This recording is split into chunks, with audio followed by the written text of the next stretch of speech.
Today on the grid, it's Blind Photo Critique Day. Erik, the Real Man, Candyman, Rocket Man, Frying Pan, he drives a van. Kuna is back. Lots of hopes and dreams to be shattered today. And it all starts in just 60 seconds. The Grid is brought to you by Tamron. Check out their 28 to 75 millimeter f2.8 lens. It's for Sony full-frame mirrorless. It's awesome. Go to tamron-usa.com. And ProPhoto, the light shaping company. Check out the ProPhoto B1X. Powered all the right places. Go to prophoto.com/US. And Platypod, the tripod alternative that is changing the world. Everybody has a Platypod. You should too. Go to platypod.com.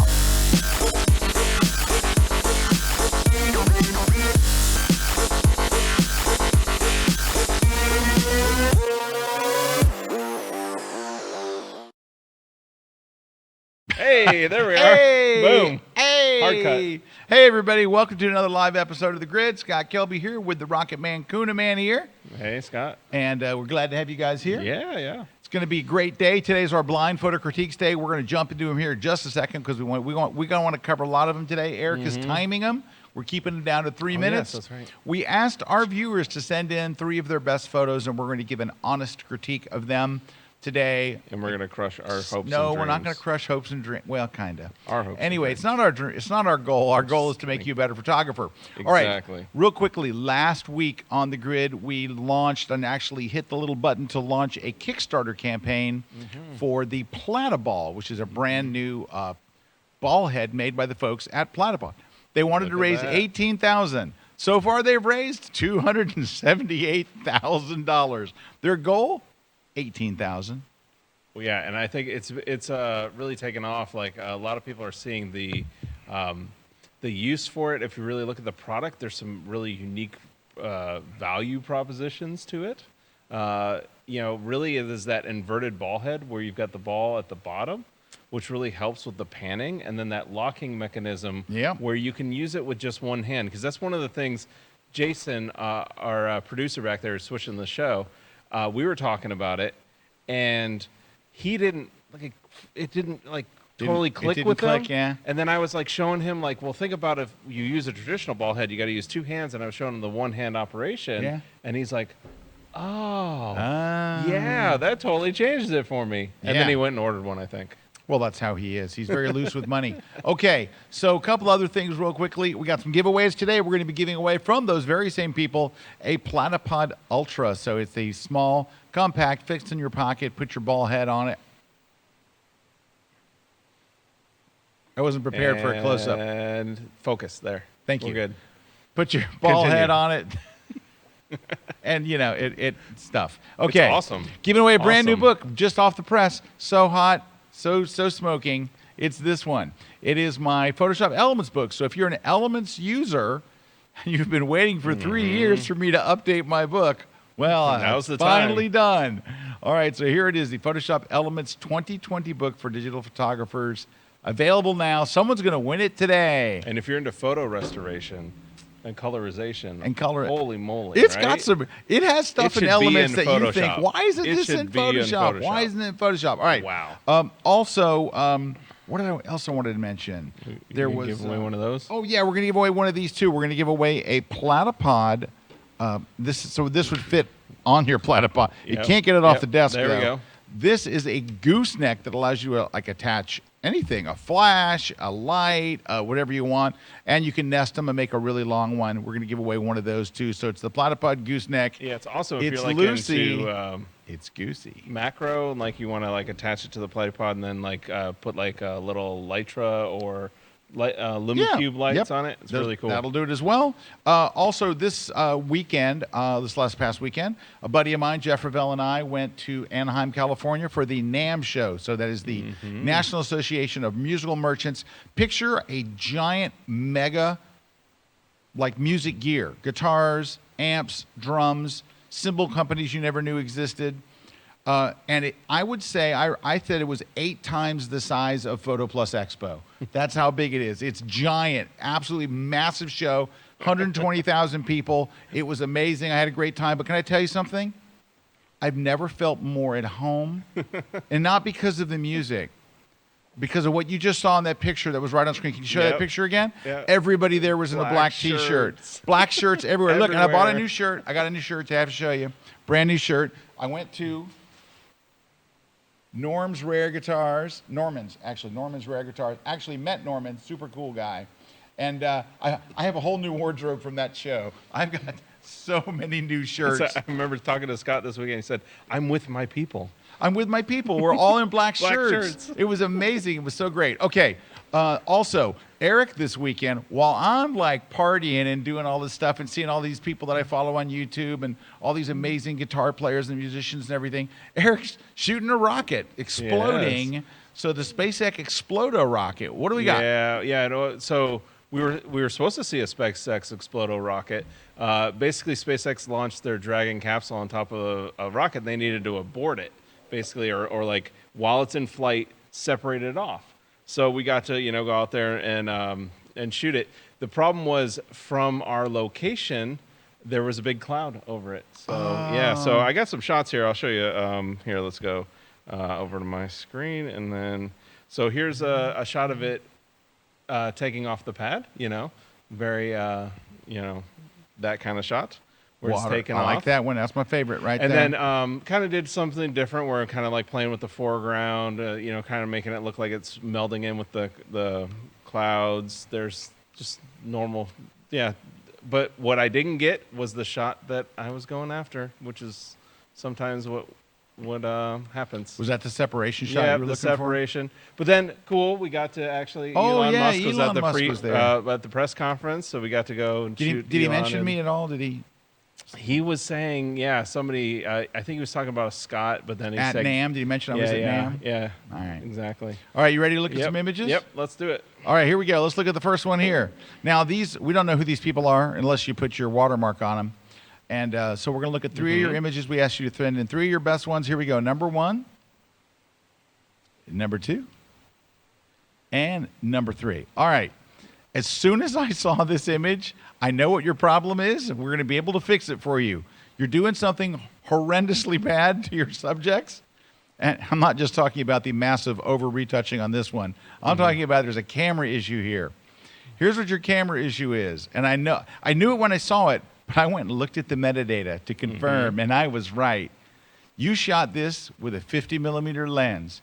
Don't shoot people with a 50-millimeter lens. Now, if you're shooting somebody 10 feet away, a full length or something like that, You can shoot you people can get with away the- with it. It's okay. And Not with that framing. do not shoot close-up portraits of people. It is the worst. I'm going to show you an example of why you don't want to do this. And this should make you take that 50 and only pull it out for weddings and only for the bride coming down the aisle. All right? Okay. Take a look on screen here. This is a side-by-side of a 50-millimeter on the left. The 50-millimeter distorts people's faces. It's not flattering. It makes people look bad. And also look at the background difference too. Yeah. So take a look here. So this is the same exact same exact settings. Everything is the same. The photo on the left is a 50-millimeter. Photo on the right is about 150 on a 70-200. Get a lens that makes people look good. You're shooting people with a lens that distorts their face. Yep. It's just not good, and it's so easy to fix.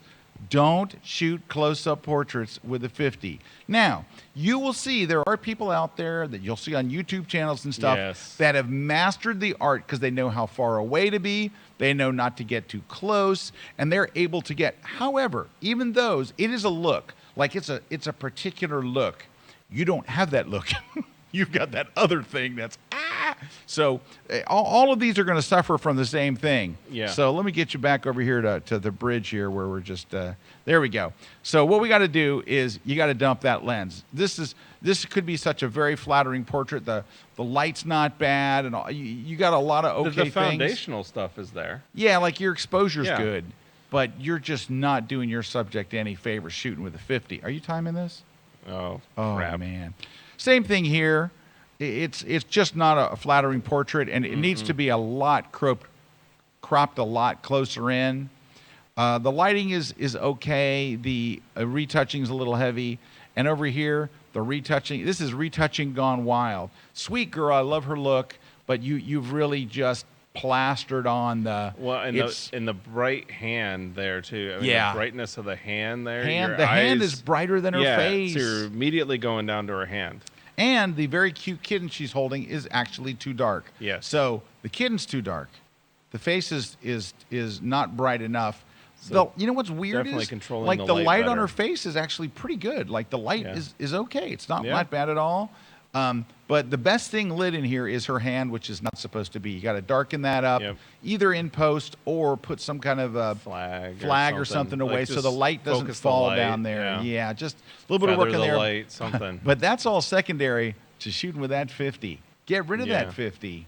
I know you like it. It's cheap. It's $125, and it looks like it.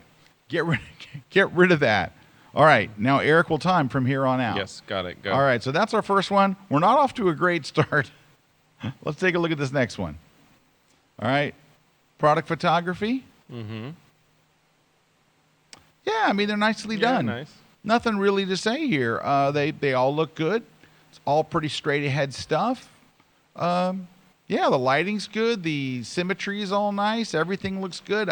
I don't know really what to tell you. I would say that these are probably not the most interesting combinations of things. I think that if you were going to do anything, it's not a camera thing. Yeah. It's not the lighting. It's the staging of the food. Like even with that one, maybe they wanted the green to be so vibrant on that yeah. one. But I don't mind the green. But it's kind of just you can't see the other things as Yeah. well. But it's out. more the placement. Yeah. Now That's- there are food stylists that would come in and style this and make it look really awesome. This looks kind of random. That's of all of them, that's the weakest. I think. I agree. Yeah, this one I think is really nicely done. that's nicely This one's done. pretty good. Yeah, that's this good. one's the weakest. Yeah, that one's the weakest. But And it's again, just 'cause it's kinda cluttered, not because of your it's camera not- settings, not because of your lighting. It's just Yeah. it's a little It's the compositional, scene. but not bad. Yeah. Not bad whatsoever. All right, you still All timing? right, yep. All right. All right. So we got 3 shots here. We got this one, lighthouse off in the distance. You got this one, Okay. and you got this one. Okay, looks like this one's from a guy named Matt, since he didn't right, try to Matt. hide it. All right, Here we Matt, go. I have a story for you, Matt. So see this lighthouse? I used to use this shot of a lighthouse in one of my seminars. And do you know what it was to tell?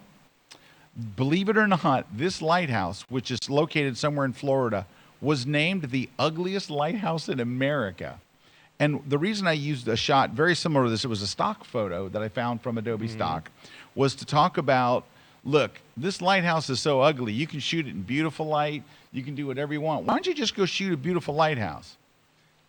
You shot the ugliest lighthouse in America, and it's not a bad shot, but it's not awesome. It's technically not a bad It's shot. technically not bad, but it's Just nothing to it, you shot you an know? ugly kind of eh. Now, this one actually is a much more interesting lighthouse, except for you got that ugly stuff in the front. Yeah, I would say come in. That's Come what I in, see. walk right Like, past that ugly stuff, and Yeah. that way you have sand, like smooth or sand. even zoom past it too, so you can pull that lighthouse a little, like Yeah, compression. You I can wonder pull that if- lighthouse forward Let's see what we could do with just a crop. because that lighthouse is so far away. Oh wait, I gotta clear my crop. Hold on, wants to do a custom crop. Let's clear crop. All right, let's try again. 'Cause Oh, I could- holy could cow, I gotta almost set see it where to- If you took like a 200 Set it to normal. and kind of got low like that, you could actually have a cool foreground and then pull that Right. lighthouse. Yeah, there's more a lot prominent in of the stuff scene. going on here, but I don't know. You still got to get rid of some of this stuff. It's even though, right there. Yeah, was that's light years. yeah. It's a better composition. You'd still have to get rid of this junk Yeah, on so the you gotta get bottom. rid of some of but it, but so still, light all right. years. So the other one was better composed, but the ugliest lighthouse in America. This is not the ugliest lighthouse, but this is not so bad. I think there's a shot there, and I think you're obviously capable of taking it. And then the third one is just kind of yeah.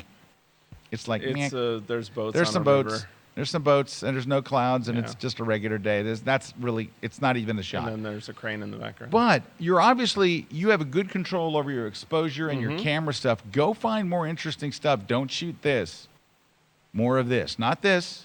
Yeah, that second one has a lot of potential. I really think Yeah, at there's- 200 that would have been Yeah, interesting. you're at the right time of day. The light's good. Shoot with a long lens. This Just was not a bring that- wide angle Yeah. thing. How are we doing on time? 19 seconds? seconds. All right. All right. So And let's. we need to have a break. I Oh, opened. all right. We're gonna take a short one. When we come back, we are All right, so it appears we're going to cut our feed during the break. I don't know why. They don't tell me. Oh, we're having some issues. So we're going to reload. So if we go off the air for a minute, we're coming back, after the break. So stick around. We got a whole lot more today. We're going to really whip through them. So let's go. Did I mention we're cutting the feed? We're cutting the feed.